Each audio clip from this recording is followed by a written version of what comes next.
ನಮಸ್ತೆ, ಹರೇ ಕೃಷ್ಣ. ಮಾರ್ಗಶಿರ ಮಾಸದಲ್ಲಿ ಬರುವ ಶುಕ್ಲ ಪಕ್ಷದ ಷಷ್ಠಿಯನ್ನೇ ಸುಬ್ರಹ್ಮಣ್ಯ ಷಷ್ಠಿ ಅಥವಾ ಚಂಪಷಷ್ಠಿ ಎಂದು ಕರೆಯುತ್ತಾರೆ. ಸುಬ್ರಹ್ಮಣ್ಯ ಸ್ವಾಮಿಯನ್ನು ಕಾರ್ತಿಕೇಯ, ಮುರುಘ, ಸ್ಕಂದ, ವೇಲಾಯುಧ ಮತ್ತು ಕುಮಾರಸ್ವಾಮಿ ಹೀಗೆ ನಾನಾ ಹೆಸರುಗಳಿಂದ ಕರೆಯುತ್ತಾರೆ.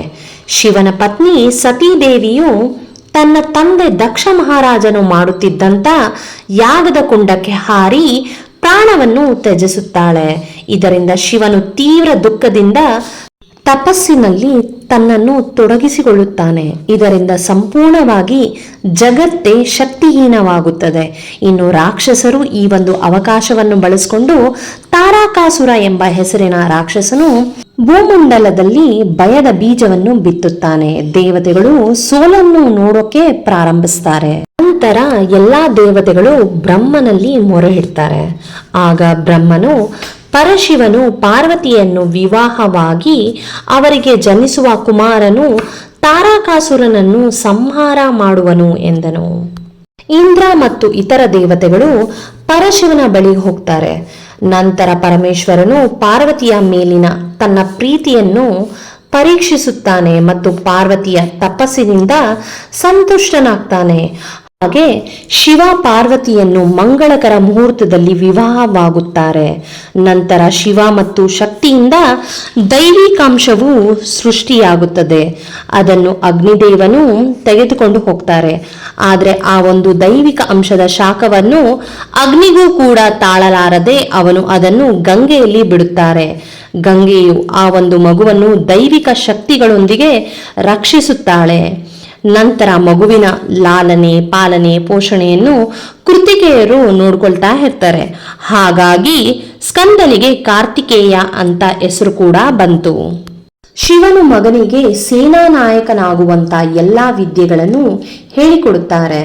ಇನ್ನು ಕಾರ್ತಿಕೇಯನನ್ನು ದೇವತೆಗಳ ಸೇನಾಧಿಪತಿಯನ್ನಾಗಿ ಮಾಡಲಾಗುತ್ತದೆ.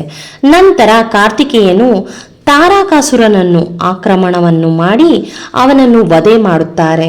ವಧೆ ಮಾಡಿದ ದಿನ ಮಾರ್ಗಶಿರ ಮಾಸದ ಶುಕ್ಲ ಪಕ್ಷದ ಷಷ್ಠಿ ಮತ್ತು ಆ ದಿನ ವಿಶೇಷವಾಗಿ ಚಂಪಾ ಯೋಗವು ಕೂಡ ಪ್ರಾಪ್ತಿಯಾಗಿರುತ್ತದೆ. ಹಾಗಾಗಿ ಆ ದಿನವನ್ನು ಚಂಪಾ ಷಷ್ಠಿ ಎಂದು ಕರೆಯುತ್ತಾರೆ. ಸುಬ್ರಹ್ಮಣ್ಯ ಸ್ವಾಮಿಯು ಸುಬ್ರಹ್ಮಣ್ಯ ಷಷ್ಠಿ ದಿನ ಮಾತ್ರ ಸರ್ಪದ ರೂಪದಲ್ಲಿ ದರ್ಶನ ನೀಡುವರು. ಸುಬ್ರಹ್ಮಣ್ಯ ಷಷ್ಠಿಯನ್ನು ನವೆಂಬರ್ 26ನೇ ತಾರೀಕು ಅಂದ್ರೆ ಬುಧವಾರ ಆಚರಣೆ ಮಾಡಬೇಕಾಗತ್ತೆ. ಇನ್ನು ಷಷ್ಠಿ ತಿಥಿ ಬಂದು ಮಂಗಳವಾರ 25ನೇ ತಾರೀಕು ರಾತ್ರಿ 10:56 ಪ್ರಾರಂಭವಾಗಿ ನವೆಂಬರ್ 27ನೇ ತಾರೀಕು ಮಧ್ಯರಾತ್ರಿ 12:01 ಕೊನೆಗೊಳ್ಳುತ್ತದೆ. ಸುಬ್ರಹ್ಮಣ್ಯ ಷಷ್ಠಿ ದಿನ ಸೂರ್ಯೋದಯಕ್ಕೂ ಮುನ್ನ ಎದ್ದು ತಲೆ ಸ್ನಾನ ಮಾಡಿ ಶುಚಿರ್ಭೂತರಾಗಿ ನಂತರ ಮುಂದಿನ ಕೆಲಸಗಳನ್ನು ಪ್ರಾರಂಭಿಸಬೇಕು. ಇನ್ನು ಸ್ನಾನದ ನಂತರ ಭಕ್ತಿಯಿಂದ ಪೂಜೆಯನ್ನು ಪ್ರಾರಂಭಿಸಬೇಕು. ಸುಬ್ರಹ್ಮಣ್ಯನ ಫೋಟೋ ಅಥವಾ ಮೂರ್ತಿಗೆ ಹೂವ, ಗಂಧ, ಅರಿಶಿನ, ಕುಂಕುಮ, ಹಣ್ಣುಗಳನ್ನು, ಧೂಪ, ದೀಪ, ನೈವೇದ್ಯ ಮತ್ತು ಆರತಿಯನ್ನು ಸಮರ್ಪಿಸಬೇಕು. ಎಳ್ಳಿನ ಎಣ್ಣೆಯ ದೀಪವನ್ನು ಹಚ್ಚಬೇಕಾಗತ್ತೆ. ಇನ್ನು ಸ್ವಾಮಿಗೆ ನೈವೇದ್ಯವಾಗಿ ತೊಗರಿ ಬೇಳೆಯ ಪ್ರಸಾದ, ತಂಬಿಟ್ಟು, ಪಾನಕ, ಕೋಸಂಬರಿ, 1 ಲೋಟ ಹಸಿ ಹಾಲನ್ನು ಪೂಜೆಗೆ ಇಡಬೇಕಾಗತ್ತೆ. ಪೂಜೆಯನ್ನು ಬುಧವಾರ ಬೆಳಗ್ಗೆ 5:46 ಪ್ರಾರಂಭ ಮಾಡಿ 7:58 ಒಳಗಡೆ ಮಾಡಿದರೆ ಉತ್ತಮ. ಯಾರ ಜಾತಕದಲ್ಲಿ ಕುಜ ದೋಷಗಳಿದ್ರೆ ಅಥವಾ ಕುಜ ನೀಚನಾಗಿದ್ರೆ ಷಷ್ಠಿ ಪೂಜೆ ಮಾಡೋದ್ರಿಂದ ಕುಜ ದೋಷ ನಿವಾರಣೆ ಆಗುತ್ತದೆ.